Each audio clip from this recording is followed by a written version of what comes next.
So imagine you're sitting in this freezing New York courtroom. It's the middle of a stuffy summer, but inside, the air conditioning is just blasting. Right. And you're looking at the back of a man's head. His glasses are broken. They're slightly askew. And he looks small, frail, just entirely ordinary. Yeah, totally unassuming. Exactly. I mean, you might even describe him as looking like a Teddy Graham. Teddy Graham. Right. Yet this is the man who completely dominated your entire 20s. This is Keith Raniere, the leader of NXIVM.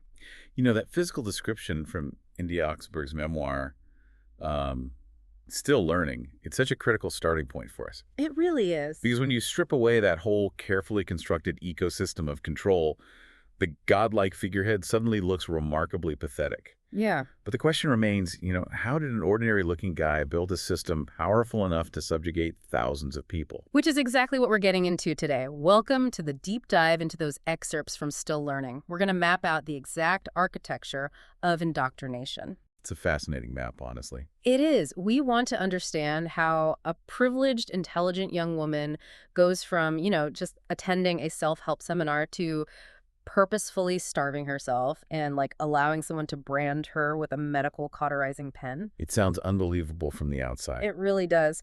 But we're looking at how the universal human desire for structure gets systematically weaponized. Well, to understand the end of that timeline, the courtroom, the branding, we really have to look at the soil where this indoctrination was planted. It's a vulnerability. Exactly. Cults are basically opportunistic. They look for transition points and these internal voids. And India had a massive void she was actively trying to hide. I mean, on paper, her life sounds like a total Beverly Hills fantasy, right? Oh, absolutely. Her mother is Catherine Oxenberg, a famous actress, a literal descendant of European royalty.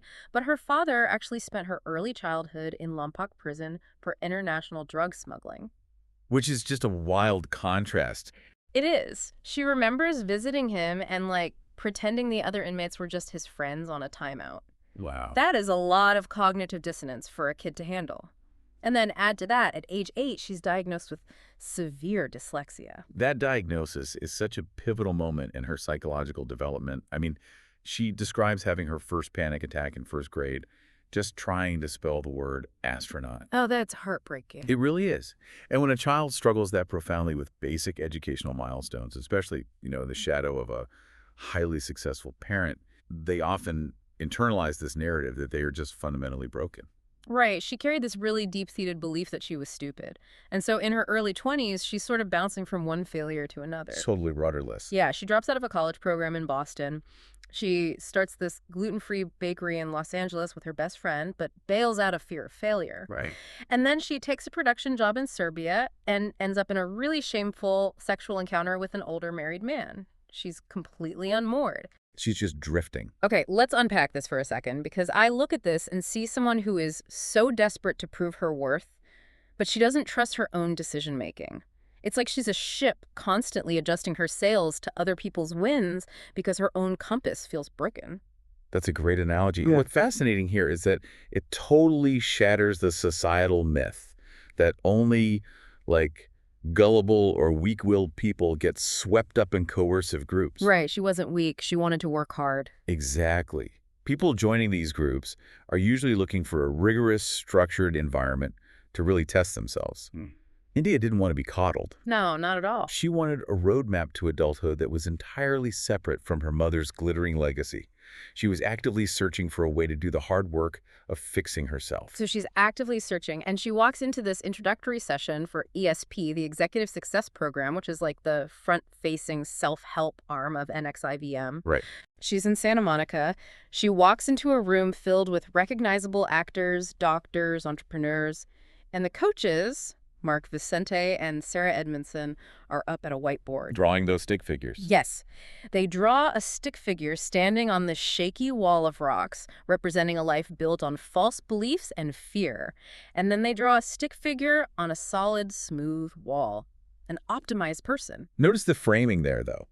They are not pitching a mystical religion or some woo-woo spiritual awakening. Right. It's very corporate. They're selling a practical MBA for your life, claiming it's entirely rooted in neuroscience and physics. Which sounds great. It does. And for someone carrying around a core belief that they are mentally broken, presenting a seemingly scientific, foolproof methodology is just an incredibly potent lure. But here's what I really struggle with. It wasn't just a clever pitch. They actually delivered a tangible psychological win right out of the gate. They really did? During a 5-day intensive in Malibu, a coach runs India through this drill they call an exploration of meaning, or EM.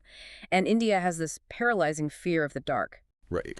The coach guides her into the physical sensation of that fear and helps her trace it back to a traumatic childhood memory of watching the news coverage of the JonBenet Ramsey murder. Which was huge in the news back then. Huge. So the coach helps her logically separate the darkness from the tragedy itself. And when India opens her eyes, she feels this euphoric high. Total release. Yeah. Later that night, she walks on the beach in the pitch black, and her fear is completely gone. I mean, the EM actually worked. It did work. And this raises an important question about when a therapeutic tool becomes a leash. Right. We have to acknowledge the neuroscience behind why it worked. Okay, lay it on me. What the coach essentially did was a crude but very effective form of exposure therapy combined with memory reconsolidation. So rewriting the memory. Basically, when you pull up a traumatic memory, it becomes temporarily malleable. Go. If you introduce a new, calming context while that memory is active, you can actually rewrite the emotional weight of it before it gets stored again. Wow. They effectively hijacked a completely valid therapeutic technique. See, that makes it so much harder to walk away. It's like a mechanic actually fixing your car's engine on day one. Yeah. Like you are going to blindly trust them when they ask for the pink slip to your car on day 2. That is the ultimate bait. It's so insidious. Oh, totally. Because it completely bypasses the recruit's bullshit detector. Right. I mean, if a program can cure a lifelong phobia in one afternoon, the recruit logically assumes the program can fix everything else. It establishes absolute, unquestioning trust in the methodology and, inevitably, in Keith Raniere. So once they establish that trust, they start changing how the recruits even communicate. India dives into the coursework and begins adopting the NXIVM vocabulary. The language of control. Exactly. They teach her this concept of being at cause, meaning you take 100% responsibility for everything that happens to you. Everything. You cannot blame outside circumstances at all. They teach her to identify her deficiencies and to avoid disintegration. This is a classic mechanism of psychological control known as loading the language. When a group redefines reality through specialized vocabulary, they're creating these thought-terminating cliches. Like shutting down critical thinking. Yes. They introduce terms like parasite, labeling someone who leans on others to get their needs met, and they contrast that with a producer. So even her family. Exactly. Suddenly, normal human dependencies, like India's closeness with her mom, are categorized as parasitic behavior. So what does this all mean for the listener? If you think about it, it's like installing a brand new operating system on a computer. They aren't just giving her new ideas, they are changing the coding language of her brain. That's a perfect way to put it. If the only words you have available to process conflict are the ones given to you by the organization, you literally cannot process outside criticism. Precisely. If we connect this to the bigger picture, the most dangerous redefinition is their concept of victimhood. Oh, this part is wild. ESP taught that claiming to be a victim was the greatest character flaw a human being could possess. It was framed as a total, pathetic surrender of your personal agency. Which just creates an impenetrable shield for an abuser. If someone hurts you, the programming dictates that you brought it upon yourself because you needed to learn a lesson. Right. You can't report abuse because doing so means you are choosing to be a victim. Exactly.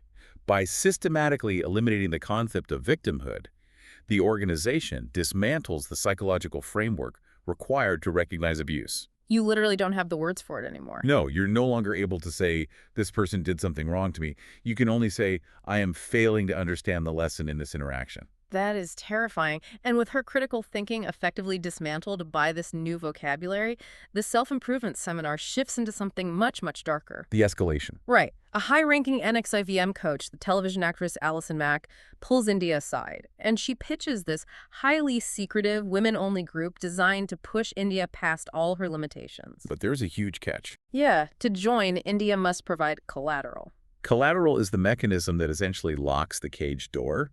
Allison demands family secrets, notarized financial information, and eventually naked photographs and videos of India. Here's where it gets really interesting to me. Allison compares it to putting a down payment on a house in escrow to prove you're serious. Right. But instead of putting cash in escrow, you are putting your soul, your reputation, and your family's privacy into a vault that someone else holds the key to. It's pure blackmail disguised as commitment. Yes. Once India hands over those naked photos, she takes a vow and becomes a slave in a secret society called DOS, Dominus Obsequious Sororium. The master-slave dynamic. And Allison Mack becomes her master. The daily reality of this arrangement is just staggering. The transition from psychological influence to extreme physiological control happens very quickly. Very quickly. India has to ask Allison for permission just to eat. She is forbidden from sleeping in a bed. She has to sleep on the floor or the couch. Which breaks down the body so fast. And it gets worse. Allison initiates these random 3 a.m. readiness drills where India has to respond to a text within 60 seconds. Huh? If she misses it, she faces punishments like being forced to stand barefoot in the freezing snow. Jesus. On top of that, Allison restricts India's diet down to roughly 500 calories a day. The stated goal is to reach Keith Raniere's ideal weight for her, which he mandated at 106 pounds. And India is a grown woman. How is this disguised as character building? Well, what we're looking at here is the synthesis of cognitive control and severe physical deprivation. When you starve a human body and chronically deprive it of sleep, you induce a highly suggestible, almost trance-like state. The brain just heats up. Essentially, yes. The brain literally lacks the caloric energy required to sustain critical thinking or to fight back against unreasonable demands. Exhausting just thinking about it. It's a highly calculated method of breaking down resistance. Keith Raniere even explicitly referenced the Stanford prison experiment to his followers. The 1970s psychology study, where the college students were assigned roles as guards or prisoners, and it devolved into such severe abuse they had to terminate it after 6 days. That exact one. Why would a self-proclaimed self-improvement guru actively cite a study that's famous for its cruelty? Because Raniere was basically running a real-world, localized version of it. He was actively testing how quickly women playing the role of prisoners would surrender their agency to guards, like Allison Mack. That's so sick. He understood the psychology of authority and submission, and he was testing the absolute limits of how far he could push that subjugation. Well, the limits get pushed to a place that, frankly, makes my stomach turn.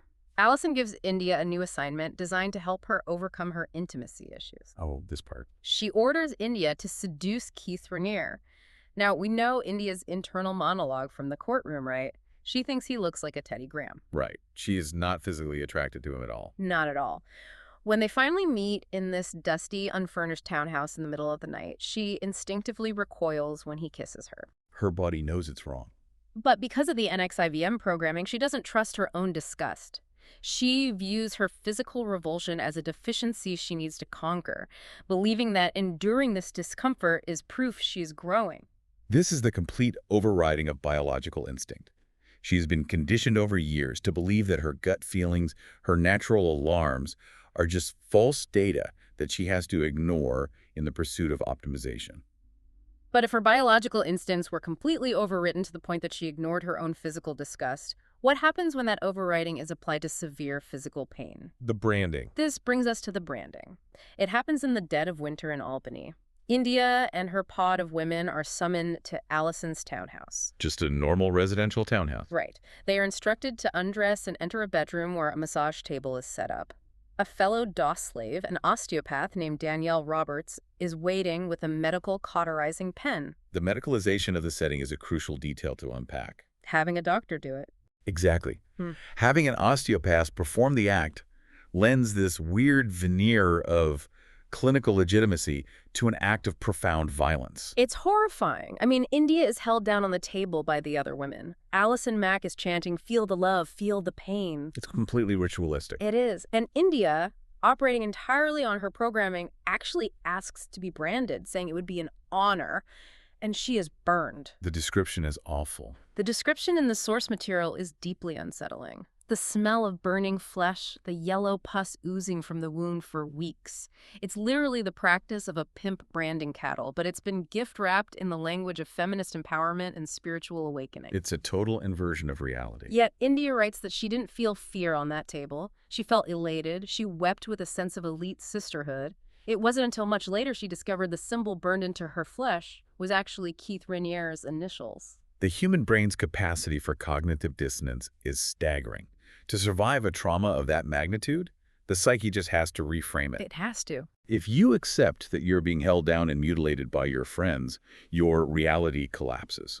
So the brain interprets the intense pain as a spiritual crucible. Keith Raniere understood that shared secret trauma creates an incredibly powerful trauma bond. It isolates them completely from the outside world. Precisely. By making the pain a secret shared only by the pod, he severed these women from the outside. If they tell an outsider, the outsider will react with horror and try to pull them away. Which proves they're suppressed. Right. Within the closed ecosystem of DOS, the pain is reframed as a badge of elite devotion. It binds the victims to each other and ultimately to their abuser. But you can only maintain a closed ecosystem for so long before it collides with reality. And for India, that collision starts with her mother. Keith Oxenberg. Yeah, Catherine has been quietly talking to defectors and piecing together the terrifying reality of DOS. So she orchestrates a stealth intervention disguised as a birthday party for India in Malibu. And Catherine is operating out of sheer desperation to save her daughter, obviously. But the execution of this intervention is a case study in how not to deprogram a cult member. Oh, it's a disaster. India shows up to this party, completely unaware.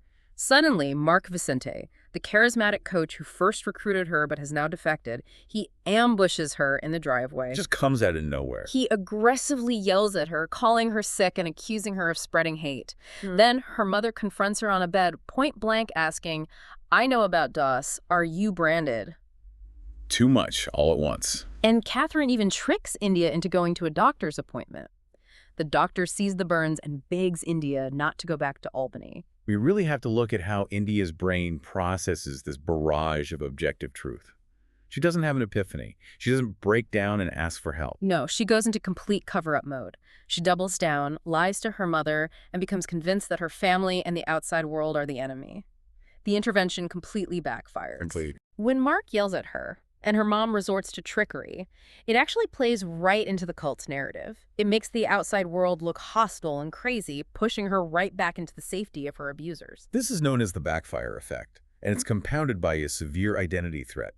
When a belief system is your entire identity, any attack on that system feels like a literal attack on your physical survival. To your amygdala, it's life or death. Exactly. You cannot simply present a highly indoctrinated person with facts and expect them to immediately walk away. Their brain perceives the facts as a weapon. Deprogramming takes immense patience, slowly unspooling the logic from the inside out. And we see how resilient that programming is, because in October 2017, Barry Meyer publishes a massive expose in the New York Times. It blows the lid off DOS. The whole world knows. The article features a photograph of Sarah Edmondson exposing her branded skin. The truth is undeniable. And still, India's initial reaction is to stay. It's hard to fathom. NXIVM leadership tells them it's just a loyalty test, and she believes it. She tries to keep the new recruits in line, hiding from reality until the FBI inevitably moves in, and the entire structure collapses under the weight of arrests. It is a profound testament to how deeply the initial architecture of indoctrination was installed. The external structure literally had to be forcibly dismantled by federal authorities before her internal software could even begin to reboot. We have traced an incredibly complex psychological map today. We started with a young woman carrying a deep sense of inadequacy, looking for a way to prove her worth. Right. We watched how a self-help seminar exploited that vulnerability, using genuine therapeutic techniques to build unshakable trust. We saw how language was manipulated to disable critical thinking, paving the way for extreme physical deprivation, and ultimately culminating in the horrific branding on a massage table in Albany. The key listener takeaway from India's journey is that indoctrination is a gradual, incredibly logical progression. It is very comforting to look at NXIVM and think, I would never fall for that. But indoctrination doesn't start with a cauterizing pen. It starts with a perfectly tailored promise to fix whatever you feel is broken inside you. It starts with successful, smiling people offering you a proven system for optimization. Which leaves us with a really provocative final thought to examine in our own modern lives. We sit here and rightly judge the members of DOS for handing over their autonomy to a guru. Sure. But in our world of extreme information overload, how often do you willingly surrender your own critical thinking? Think about the algorithms on your phone that subtly dictate what you believe is true, curating your reality without your permission. Or the extreme wellness influencers who demand you undergo bizarre diets and physiological deprivations in the pursuit of absolute physical purity. Exactly. Or even the toxic corporate cultures that demand 80-hour workweeks and unquestioning allegiance to a CEO's vision. These systems operate on the exact same underlying promise. Surrender your autonomy to our methodology, and we will optimize your life. It's everywhere. The human desire for a roadmap, for a sense of structure and purpose, is totally universal. But the next time someone offers you a flawless scientific system to fix all your flaws, think about that freezing New York courtroom. Picture a frail, ordinary man who looked like a Teddy Graham and ask yourself, who is really holding the pen?